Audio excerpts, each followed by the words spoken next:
Run.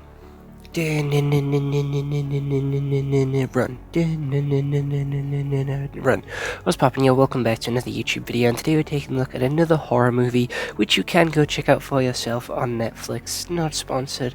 I just love a good little bit of Netflix, and you know I love a good bit of horror movies. And at the time of this video uploading, it does mean Halloween is coming up very, very soon, so it is more than a perfect time to check out this horror movie, which is called Run, Rabbit, Run. And it is a new one.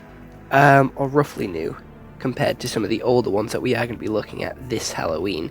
And it's called Run Rabbit Run, and they do all have Australian accents. I'm pretty sure it is an Aussie-made horror movie, and not saying anything against Australians, I just love their accent, so it's hard to kind of like see it in a horror movie light. I don't know, I just feel like just the way they talk isn't really horror movie. It's really chill, it's calm, it's quite soothing, so I didn't really get horror vibes from this movie just because of their Aussie accents. And without any further delay, let's take a look at what Google has to say. So this movie is a horror drama. It came out in 2023 and is 1 hour and 40 minutes. It has a 5 out of 10 on IMDb, a 38% on Rotten Tomatoes, and a 3 out of 5 on Common Sense. You can watch this exclusively on Netflix. And a fertility doctor notices strange behavior in her young daughter after she claims to have memories of another life and must confess a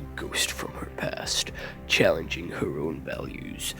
So how this movie actually opens up is with it being her daughter's birthday. Happy birthday to her daughter. Her dad comes around with a new girl, and the dad's like, hey, we're trying for a baby. Which, to be fair, is a really awkward thing to mention to somebody, because it just means you're raw dogging every night and hoping to get preggo. That's really weird to say to somebody, hey, we're planning on raw dogging for like the next week straight because we want a baby. Just thought you should know. And like, even when like people say, hey, we're pregnant, cool, that means you raw dogged for the past week to try and get this done. Like, that means you had sex. That's, I don't know. I the concept of like the whole like talking about pregnancy is just really weird, because you just like openly admitting, hey, we're gonna be raw dogging for like a week straight to try and get preggo. Have us in your prayers, you know, root for us. We want you at the sidelines cheering. But anyway, continuing. That was a very big sidetrack. We continue through the story as, you know, she goes to school, and then she notices these weird, strange drawings on the back of all of her child's drawings, which is of her and an older lady with a black background where they have red eyes, so it looks pretty evil, looks pretty sinister. And for one, you have these pictures hung up on your wall, right? You have them hung up on the fridge. Surely you notice that there's a second side, at least on one of them. If not on all of them, fair enough, but at least on one of them. Surely, when you're putting blue tack on the back, or just when you pick it up and you're moving it, like, surely you get a glimpse at the back. No? Like, is that just me who thinks that was kind of a missed opportunity? Like, how the fuck do you not... She's done this on every single one of the drawings she's given you. How have you just not looked at the back? How have you just not seen the back on any of these drawings? I think it's wild. But she makes a bunny mask, she starts getting nosebleeds, she finds a rabbit which becomes her pet, and it does bite her on the hand, like the mother, and it does get infected. It goes kinda grim, and the daughter demands to see the mum's mum, which is her nan, who does have dementia and is in this care home. And every time she goes to see this nan, I do believe the daughter is like, thinking that she is her mum's sister, and then obviously with the nan having dementia, she like agrees with this story and statement because they do look so similar. And the mum is going batshit insane, like, no, you're not her, what the fuck, where are you getting this information from? Like, where the fuck is all this coming from? So then they go and move to their childhood home, and she sees all the pictures, and she goes further down this rabbit hole. The mum starts going crazy as well, with her seeing her daughter in pain and having blood coming from her head, so she's like, hey, let me cut your hair so I can see where this blood's coming from. And the daughter's fighting back, and she ends up like slicing up all of her arms and her legs and her face. And then the daughter hides in the shed, and very similarly to how the sister hid in the shed, like she jumps out and the mum like hits her daughter over the head with this weird fucking metal thing and then chases her through the forest with it. And then it mirrors like the same thing that she did with the daughter, and then she pushes off the daughter off the cliff into the swamp. And it goes really weird and really psycho, and you start to lose track of what's real and what's not. And gonna be honest, they find the daughter in the forest. The dad shows up being like, what the fuck is going on? And then the daughter runs away yet again, as she was the one drawing the drawings on the floor in her blood and in like black marker. So we now have an unreliable storyteller being like, hey, who's the one actually drawing these bad, evil, dark pictures on the back of her drawings? Is it her? Is it the daughter? And then we see the daughter run off into the distance, running away with the dead sister. So is this like revenge? The daughter taking, like the sister taking the daughter away into the afterlife because she actually died? It's left for interpretation. Honestly, it's a really fucking weird film. Like, there is so much false storytelling in it, and unreliable sort of things that you see, and it is actually really clever, but is also really confusing, and I don't get which way they're trying to take this, because there's story A, the mum is psycho, alright, the mum is having fucked up memories, and she doesn't know what's going wrong, and she's hurting her child because she thinks the child is hurt or whatever, and she's just not seeing stuff right, so she's causing pain to her child. Or the child's fucked up and crazy, and in doing so, like, is sending the mum crazy. And third option is it's just the child that's crazy, and shit gets weird towards the end, and I genuinely don't know which direction this story wants to go.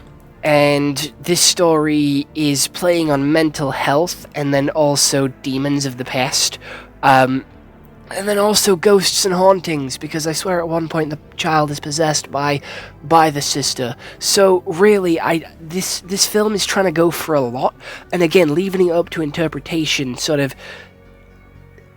there's so much evidence which points to each of these storylines, but then also evidence which contradicts each of these storylines, and it's like, which one are we trying to believe?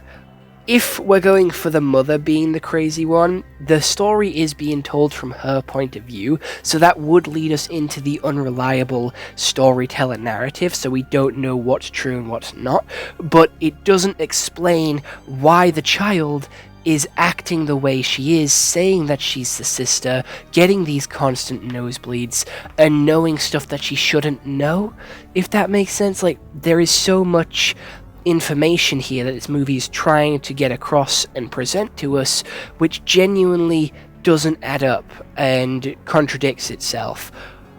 I still thought it was cool. I thought it was creative. It's something that we haven't really seen before with horror, and I thought it was unique. Alright, I'm not saying it was good, I'm not saying it was brilliant, I'm not saying it's bad, I'm saying that it's unique and creative. And given a little bit more time, maybe leave it in the oven a little bit more, just to cook, just to simmer, just to like iron out a few details, I think this movie could have been really good.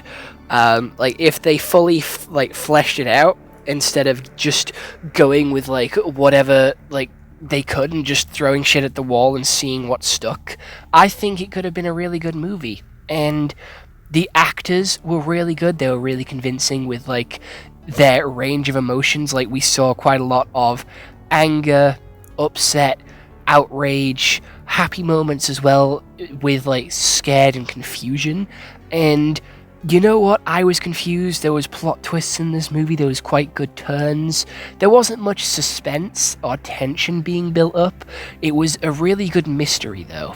And unfortunately, I was not one who was able to uncover this mystery. So if you guys know, like, what the directors and stuff were going for with this movie, please do let me know down in the comments below, because I would like to learn, I'd like to understand this movie just a little bit more, because I am still lost.